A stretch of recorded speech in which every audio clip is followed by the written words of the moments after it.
학생 여러분, 광성고 내신이 끝났습니다. 내신 출제 포인트 이미 잘 봤다고 하더라도 또는 못 봤다고 하더라도 꼭 확인하고 가셔야 되겠죠? 자, 지금부터 광성고와 관련된 내신 적중 포인트를 한번 살펴보도록 하겠습니다. 광성고의 내신 출제 경향 한번 살펴볼 거고요. 광성고 킬러 문항 무엇이었는지 한번 살펴볼 거고요. 광성고 내신 적중 포인트가 어떤 것들이 있었는지, 그 다음에 광성고 향후 공부 방법은 어떻게 진행돼야 될지, 그거에 대해서 궁금한 점 알려드리도록 하겠습니다. 광성고 내신 출제 경향을 한번 살펴보면요. 문학 8문항, 문법 9문항, 화법 4문항, 비문학 5문항으로 구성이 되어 있고요. 그 중에서 가장 비중이 큰 것은 문학과 문법 부분이었겠죠. 그래서 8문항, 9문항으로 31%, 35%, 거의 70%가량을 차지하고 있었고요. 서술형이 6문항이나 구성이 되어서 굉장히 많은 부분을 차지하고 있었습니다. 그렇다면 학생들이 가장 많이 틀린 문항이 어떤 문항이었을까요?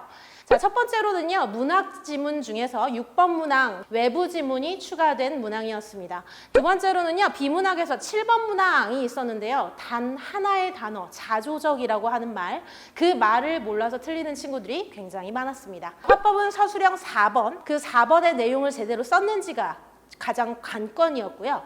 그 다음에 문법 같은 경우에는 서답형 6번, 그 다음에 객관식 19번까지 문법 자체가 까다롭게 출제가 되었습니다. 자, 서술형과 객관식을 전반적으로 총평을 해보자면요. 서술형 같은 경우에 문제의 발문에서 요구하는 답을 제대로 쓰고 있느냐, 이게 학생들이 감점을 받지 않는 요인이었고요. 그 다음에 객관식 같은 경우는 정답이 끝까지 정답인지를 확인해야 되는, 선택지가 길게 나오는 문항들이 학생들을 난도에 휘둘리게 만들었습니다. 자, 그러면 내신을 공부하면서요, 어떤 문제들을 한번 살펴봤으며 그것이 어떻게 기출이 됐는지 한번 확인해 보셔야지 어머니들이 믿으시겠죠? 자, 광성고 중간고사 기출문제 6번 문항입니다. 6번 문항 같은 경우에는 외부 지문이 출제되었고요. 외부 지문도 고전소설로 출제가 되어서 학생들이 읽기가 매우 어려웠습니다.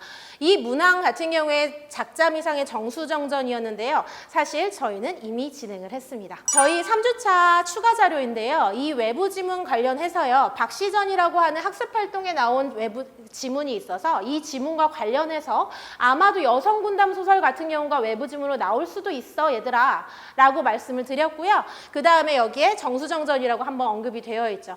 그래서 여성군담 소설이 가지고 있는 특징, 그 부분에 대해서 한 번씩 짚어주었습니다. 기본적으로 모의고사에서 고전소설을 많이 풀어봤던 친구들, 그걸 많이 접했던 친구들, 정시 대비만을 준비하던 친구들, 그 친구들이요, 이 문제를 잘 풀어냈습니다. 다음 문제를 한번 보면은요, 이 부분은 화법 부분인데요. 협력의 원리와 관련되어 있는 부분이에요.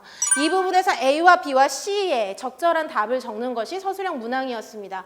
이 부분은요, 기본적으로 저희가 추가적으로 나온 자료, 저희 4주차 추가 자료인데요. 4주차 추가 자료에 대화 함축과 다른 부분의 예시들을 훌륭하게 딱 채워 넣었고요. 그 다음에 그 부분에서 당연히 기출문제에서 강조되었던 협력의 원리, 질의 경률, 태도의 경률이 나올 거다. 대화 함축 나올 거다라고 얘기를 했었기 때문에 저희 친구들 중에서는 이 문항을 틀린 친구들은 없는 것 같아요. 마지막 문제입니다. 이 문제 같은 경우에 중간고사 기출문제로 나온 문항인데요.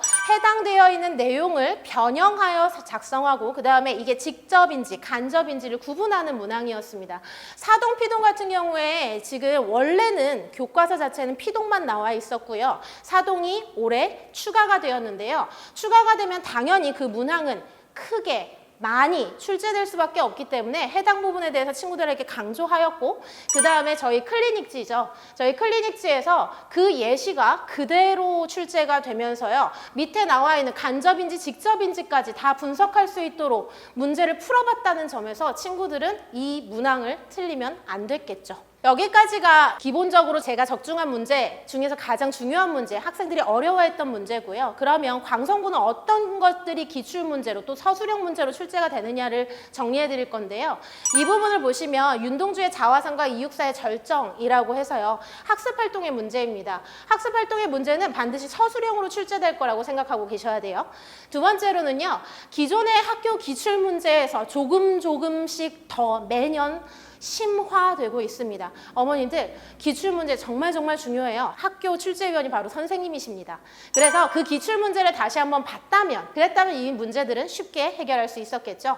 자, 세 번째로는요. 수업 전 학습 점검 준비 자료입니다. 이 점검 준비 자료에 분명히 제가 한자성어와 관련된 지문이 어느 부분에 있는지 확인했고요. 친구들은 그거에 대해 답을 적어보는 연습을 했었습니다. 그래서 전반적으로 수업을 듣고 그 다음에 기출문제를 풀고 또한 서술형의 학습활동이라고 하는 부분을 잘 챙기신다면 광성고에 내신은 1등급을 맞을 수 있겠죠. 광성고 어떻게 대비해야 할까요? 가장 많이 나온 질문들을 모아가지고요. 4개의 질문 영역으로 나눠봤고요. 그 다음에 그 부분에 대해서 지금 답변을 좀 드리려고 해요. 그게 대비 방향이 아닐까 싶습니다. 그래서 방향 첫 번째요. 어떻게 하면 객관식을 실수하지 않을 수 있을까요? 남학생들이 가장 힘들어하는 것이 단어 하나, 어구 하나, 어휘 하나 바꾸는 것들을 발견 못하는 것들입니다.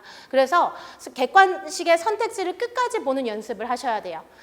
두 번째로는요. 시간이 부족해요. 물리적인 것을 어떻게 하죠? 라고 얘기를 하는데요. 물리적인 거 극복할 수 있는 방안은 효율적으로 문제 푸는 방법을 아는 것입니다. 그거는 학생별로 당연히 다를 수밖에 없겠죠. 저와의 개별 클리닉으로 학생들이 어떤 문항을 먼저 풀어야 하는지, 어떻게 진행해야 되는지에 대해서 꼼꼼하게 지도해드리도록 하겠습니다. 세 번째요. 주관식은 뭘 써야 되는지 잘 모르겠어요. 얘들아, 발문 읽는 거 잘하렴. 발문만 제대로 읽어도요. 그 내용에서 답을 적으면 됩니다. 발문을 안 읽는 실수하지 않으시면 이건 충분히 쓸 수 있습니다.